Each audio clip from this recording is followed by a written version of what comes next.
Imagine you're holding a winning lottery ticket, like 100 grand. It is yours. You earned it, Are right? definitely the best feeling. Yeah, but here is the massive, crushing catch. You aren't allowed to cash that ticket for 90 days. Ouch. Yeah, it hurts. Right. Meanwhile, your payroll is due this Friday, your landlord is threatening eviction, and, your suppliers are demanding payment today. Which is incredibly stressful. Exactly. And that nightmare scenario isn't just a bad dream. It is the literal daily reality of net 60 and net 90 payment terms for millions of business owners. It really is. So you're listening to a deep dive into a global market that is projected to hit a staggering $4.7 trillion market this year. Trillion with a T. Trillion, yeah. It's the liquidity and factoring sector. And if you are a business owner listening to this, there's a very good chance you have, barely scratched the surface of how it actually works. Or worse, you might not even know it exists at all. It's wild how under-discussed this is because, honestly, it truly functions as the engine room of the global economy. I mean, it is the financial oxygen that keeps businesses breathing between the moment they complete a massive job and the moment the cash actually, hits their checking account. Which is why our mission for you today is simple. We are going to decode the 2026 business funding landscape and reveal what might just be the fastest way for you to get funded this year. Absolutely. We're pulling from a huge stack of sources. We've got the latest market data, legal briefs on commercial finance, and even recent IRS tax code updates, because we need to figure out how to stop the cash flow bleed, especially since relying on traditional banks is clearly feeling spectacularly right now. The data on that front is pretty sobering, honestly, because when business owners find themselves holding that uncashed lottery ticket, right, their first instinct is usually to walk into their local bank branch. Naturally. That's what we're taught to do. Right. But according to the Federal Reserve data we reviewed, small banks are currently only approving about 52% of business loan requests. Wait, 52%. So you're basically flipping a coin. You're flipping a coin. You're looking at a 48% rejection risk right out of the gate. Wow. And, okay, let's say you win that coin toss. Let's say you apply for the holy grail of traditional funding, which is the SBA 7A loan. Right, the golden ticket. The typical processing timeline for that is an agonizing 60 to 90 days. That is a literal lifetime for a small business. Why does it take 3 months to give a business owner a yes or a no? Well, it's because traditional bank underwriting is inherently backward-looking. I mean, a bank needs trailing 12-month financials. They need physical collateral documentation, personal guarantees, and a really complex debt service coverage analysis. That sounds exhausting. It is. And that analysis is basically a mathematical stress test to see if your historical cash flow can handle another monthly loan payment. But what if you're growing super fast? Exactly. The mechanism itself is flawed for fast-growing companies. If your business is scaling rapidly, or say you just landed a massive enterprise contract that you desperately need to staff up for, your historical data simply won't reflect your future potential. So the bank looks at your past and says no. Yeah, the bank's model just breaks, and they drag their feet. Which brings us to the core solution we are unpacking today. And if you take nothing else away from this discussion, I need you to hear this clearly. This isn't a loan, it's selling an asset. Yes, Yeah. that is the fundamental shift. We are talking about invoice factoring. Instead of begging a bank to let you borrow money based on your personal credit history, you are literally selling your accounts receivable, so your unpaid invoices, to a third party. And they are known as the factor. Right. And to really understand the mechanics of how this flips the traditional financing model on its head, let's create a hypothetical business. Let's call it Listeners Logistics. Nice. I like it. So you just started a freight company 6 months ago. You hustle, you land a massive contract, hauling goods for Amazon, you do the work, and you send Amazon an invoice for $100,000. But Amazon operates on net 60 terms. Meaning I won't see a dime for 2 months. Exactly. 2 whole months. But Listeners Logistics has truck drivers who expect to be paid this Friday. They don't care about Amazon's terms. So I take that $100,000 Amazon invoice to a factoring company. Walk me through the actual math. Like, how does the money move? Okay, so the factoring company evaluates the invoice and provides what's called an advance rate. Typically, this is 80 to 95% of the invoice value. Oh, So yeah. they immediately wire you, say, $90,000. And a major point here, you get funded in 24 to 72 hours. Wait, 1 to 3 days? 1 to 3 days. And in highly predictable industries like trucking or staffing or government contracting, that advance rate can even push up to 97%. Getting 90 grand injected into your bank account in a few days is a completely different universe than waiting 3 months for an SBA loan. It's night and day. But there's a missing $10,000 in that equation. The factor doesn't just keep the rest, do they? No, no, that remaining 10% goes into a holding account called a reserve. Now, the factoring company just waits out the 60 days. Okay, so they wait for Amazon. Right. When Amazon finally pays the $100,000 invoice directly to the factoring company, the factor takes their fee out of that $10,000 reserve and they wire whatever is left back to you. Ah, got it. What's the fee usually? That fee is called the factor rate, and it's usually between 1% and 5% per 30 days, depending on the risk profile of the industry. So you are basically paying a small percentage to just pull your own money forward through time. Exactly. It's a time machine for your cash. And this creates a massive paradigm shift, especially for startups or businesses with terrible credit, because the factor is relying on the asset itself. The money Amazon owes you. They look at your customer's credit, not yours. Right. That's the beauty of it. If my personal credit score is abysmal and listeners' logistics has only existed for 6 months, the factor does not care. They only care that Amazon pays its bills. It completely democratizes access to capital. I mean, you are leveraging the fortress-like balance sheet of your enterprise clients to fund your own payroll and growth. I am going to push back here, though, because this sounds a bit too clean. Fair enough. Like, I just sell the invoice, take the 90,000 cash in, and walk away. What if my customer goes bankrupt while we're waiting that 60 days? Does the factoring company just shrug and eat the loss? This raises a critical question, and it is where we really have to distinguish between two completely different types of factoring, recourse and non-recourse. Okay, break that down for us. Because if you don't understand the difference, it can destroy your business. In recourse factoring, you retain the ultimate financial risk. Meaning, if Amazon doesn't pay. If Amazon suddenly goes bankrupt or simply refuses to pay after 90 days, the factor comes back to you. You legally have to buy that bad invoice back from them or swap it out for a new valid invoice. Wow. If I've already spent that 90 grand advance on diesel fuel and payroll, having to suddenly pay it back could literally force me into bankruptcy. Why would anyone choose recourse factoring? Well, because it carries significantly lower fees. Oh, I see. Yeah, the factor's taking on much less risk, so they charge you less. But you are absolutely right about the danger. The alternative is non-recourse factoring. And that's safer. Much safer.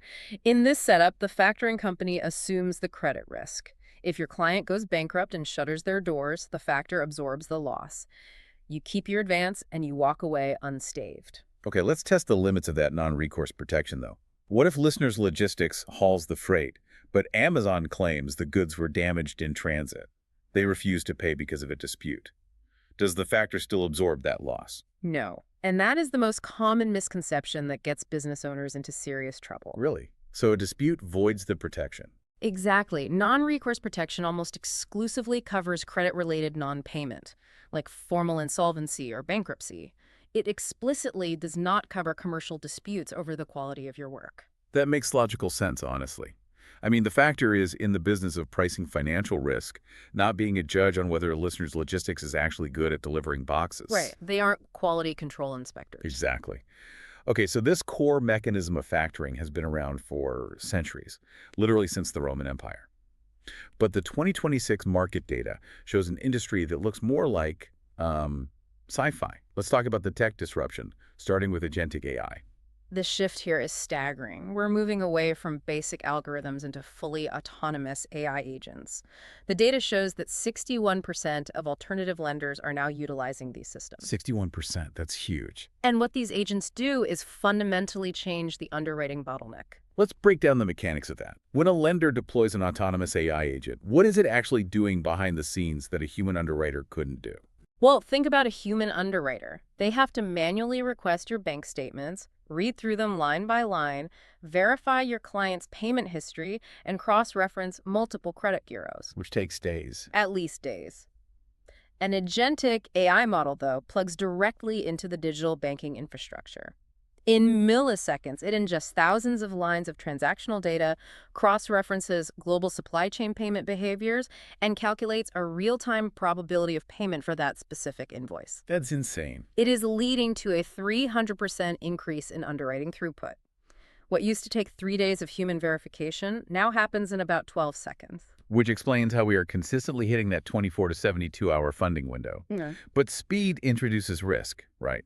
If it's that fast, what stops a fraudulent business from taking that $100,000 Amazon invoice and just, selling it simultaneously to 5 different factoring companies? That is the billion-dollar question. And it's exactly why the industry is rapidly adopting blockchain technology. By the end of 2026, projections indicate 20% of global factoring solutions will utilize blockchain to tokenize receivables. How does tokenizing an invoice actually prevent that double financing fraud? Think of tokenization as giving that specific invoice a unique, indestructible digital fingerprint on a public immutable ledger. Okay. So when you sell that invoice to the first factoring company, the ledger records that transaction globally. If you try to take that exact same invoice to a second company, their system scans the ledger, sees the fingerprint is already marked as sold, and immediately flashes red. Wow. Yeah, it makes double financing mathematically impossible without even relying on a human to spot the duplicate. It completely eliminates the friction of trust. And speaking of eliminating friction, the user experience is radically changing through embedded finance. Oh, this is my favorite part. Yeah, you don't even have to go hunting for a factoring company's website anymore. The infrastructure is being baked directly into the accounting software you already use. Like, if Listeners Logistics uses QuickBooks or NetSuite, and you generate that Amazon invoice, there's literally a button right next to it that says, Get Paid Now. Just a bit. You click it, the AI underwrites it instantly, the blockchain tokenizes it, and the cash is on its way. It transforms factoring from this separate, intimidating financial chore into just a seamless, integrated feature of your daily operations. So technology is speeding up the cash inflow. But managing cash flow is a two-sided equation. Right. You also have to slow down the outflow. Absolutely. And looking at the IRS tax code updates we pulled, there's a massive legislative shift in 2026 that changes the math on administrative overhead. We're talking about the One Big Beautiful Bill Act, or OBBBA. Strictly looking at the mechanics of this legislation, it addresses a massive headache for businesses that rely on freelancers or independent contractors. Like 1099 workers. Exactly. For decades, if you paid an independent contractor more than $600 in a year, you were legally required to issue them a 1099 MISC or N99 and EQA tax form.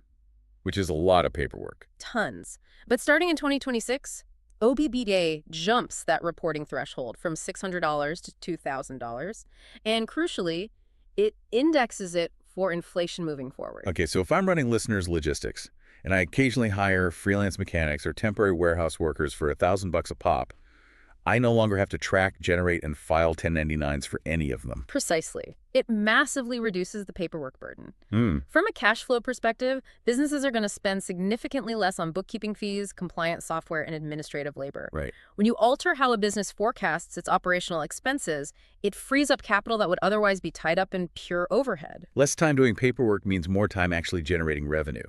But let's take a darker turn here. Whenever there is an ecosystem built around getting people money fast, predators move in. Speed costs money, but desperation costs everything. Where are the hidden traps in this alternative finance world? We absolutely have to talk about merchant cash advances, or MCAs, and specifically a legal mechanism called the Confession of Judgment, or COJ.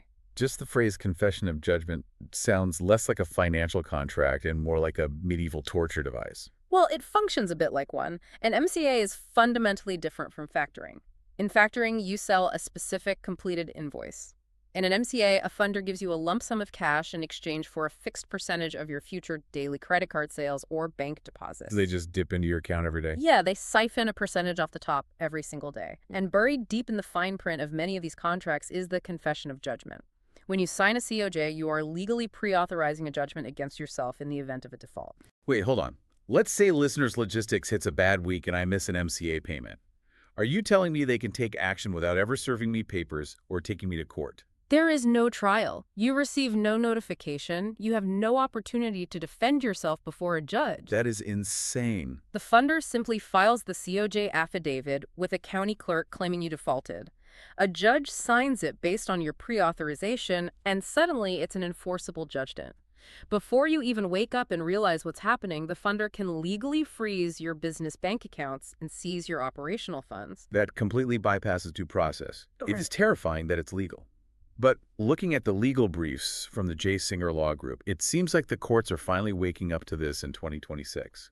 What does the pushback look like? Well, we are seeing state legislatures acting. California's AB 483, for instance, recently capped early termination fees to stop lenders from trapping businesses in endless renewal cycles. That's a good step. It is, but the truly groundbreaking pushback is happening in federal bankruptcy courts. There's a landmark case out of Houston in Anadrol Directional Services.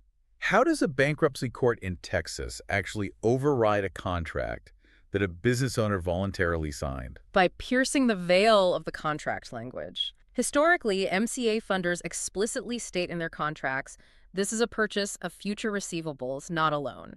They do that because if it's not legally a loan, they don't have to obey state usury laws. A quick clarification for the audience here. Usury laws are the state regulations that cap the maximum interest rate a lender is allowed to charge, right? Correct. And MCAs often carry effective annualized interest rates of 100%, 200%, even 300%, Yeah. which would be wildly illegal if classified as a loan.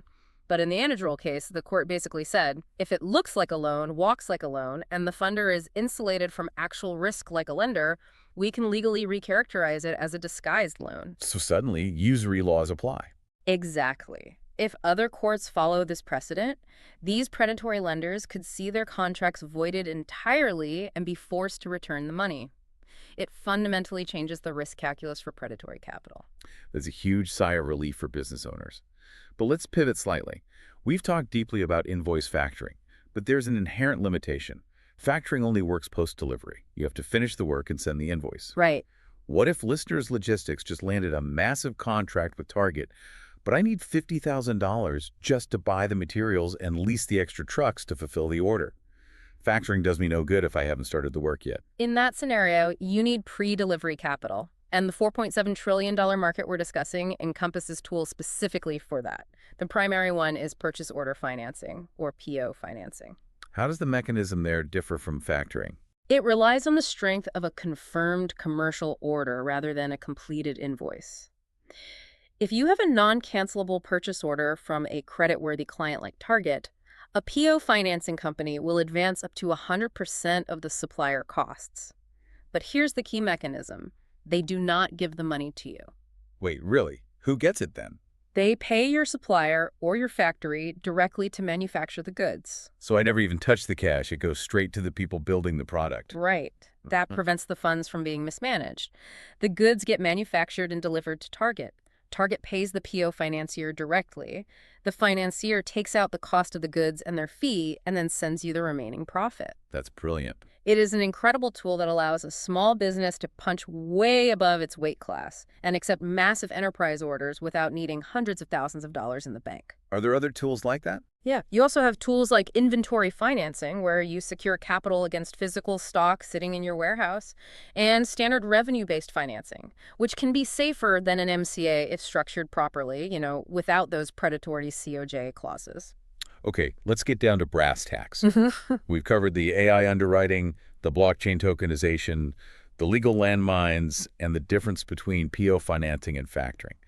If I'm a business owner listening to this, and I am currently bleeding cash, and I need payroll funded by Friday, Which is incredibly common. where do people even start without getting scammed or drowning in an endless loop of applications? Well, the absolute worst strategy is walking from bank to bank or filling out 10 different applications on random alternative lending websites. Because of the credit checks. Yes. Every time you do that, you trigger hard credit inquiries.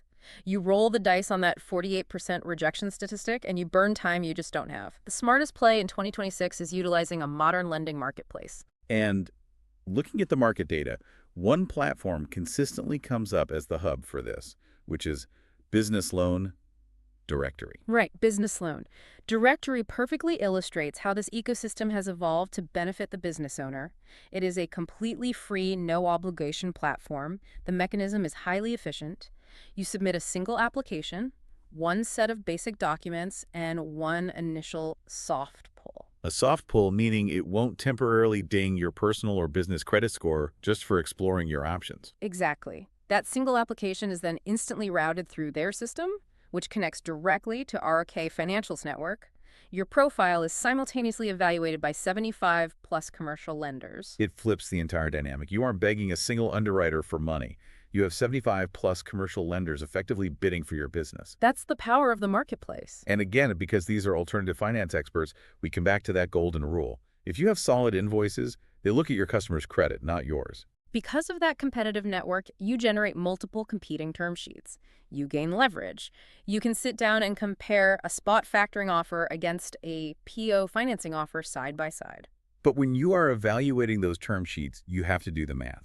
You cannot just look at a monthly factor fee and say, wow, 3% is cheaper than an 8% bank loan. A 3% fee for a 30-day advance is roughly a 36% annualized rate. Right. You are paying a premium for speed. You also have to scrutinize the contract structure itself. Are you signing up for spot factoring or whole ledger factoring? That's a critical distinction. Spot factoring gives you ultimate flexibility. It allows you to pick and choose individual invoices. You might only factor the Amazon invoice because they take 60 days to pay, but you keep the Target invoice because they pay in 15 days. Versus whole ledger factoring, where the fine print legally requires you to hand over every single invoice your business generates to that factoring company. Whole ledger factoring almost always comes with much lower rates because you are guaranteeing the factor a high volume of business. But you surrender total control over your accounts receivable process. As a business owner, you have to model out if that trade-off between control and cost makes sense for your specific growth phase. So, to bring this all together, Yeah. the landscape of business capital has fundamentally shifted. The days of burying yourself in paperwork and waiting 90 days for an SBA loan to maybe get approved are over for a vast majority of operators. Wrong gone? We are standing in the middle of a $4.7 trillion market where your unpaid invoices are literally your greatest liquid asset. It's a market powered by Agentic AI that gets you funded in 24 to 72 hours. And it's increasingly protected by courts cracking down on predatory traps. So what does this all mean for you? It means you need to stop looking at your accounts receivable as a frustrating waiting game and start viewing it as a vault of highly accessible capital just waiting to be unlocked. And, if we connect this to the bigger picture, looking at the trajectory of this technology, It raises a truly profound question about the future of commerce itself. Right now, this entire $4.7 trillion industry exists simply because there is a 30, 60, or 90-day time gap between doing the work and getting paid. the uncashed lottery ticket. Exactly. But if agentic AI and blockchain networks eventually allow for instantaneous, zero-risk verification of goods being delivered, and automated payment streaming becomes the standard, will the entire concept of net 30 or net 60 payment terms completely collapse? Could the future of B2B commerce be a world where businesses are paid by the second as the work is completed, rendering the very concept of a cash flow gap totally extinct? A world where you don't even need the vault because the lottery ticket cashes itself the second you scratch it. I love that. We're going to leave you with that thought to ponder. Keep questioning the financial systems around you, keep looking for the smartest leverage, and remember to subscribe for more weekly business funding insights. We will catch you on the next deep dive.